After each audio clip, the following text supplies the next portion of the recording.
கவின் மனம் எப்போதும் ஏதோ ஒன்றை தேடிக்கொண்டே இருந்தது.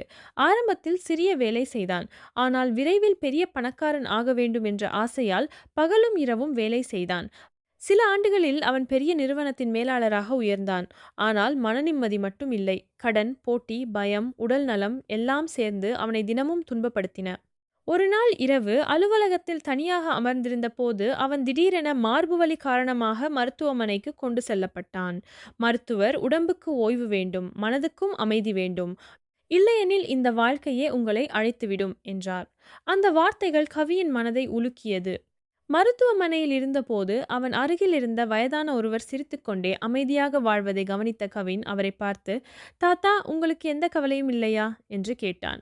மகனே, வேண்டுங்கால் வேண்டும் பிரவாமை மற்றது, வேண்டாமை வேண்டவரும். முடிவில்லாத ஆசைகள் மனிதனை இவ்வளவு துன்பப்படுத்தும் போது இப்படி பிறக்காமலே இருந்திருக்கலாமே என்ற எண்ணமே வரும். ஆசை குறைந்தால் துன்பமும் குறையும். ஆசை அதிகமானால் வாழ்க்கையே சுமையாகிவிடும் என்றார். அளவில்லாத ஆசை வாழ்க்கையை துன்பமாக்கும். ஆசையை குறைத்தால்தான் மனநிம்மதியும் சந்தோஷமும் கிடைக்கும் என்பதை உணர்ந்த கவின் குடும்பத்துடன் நேரம் செலவழித்தான். தேவைக்கேற்ப வாழ ஆரம்பித்தான்.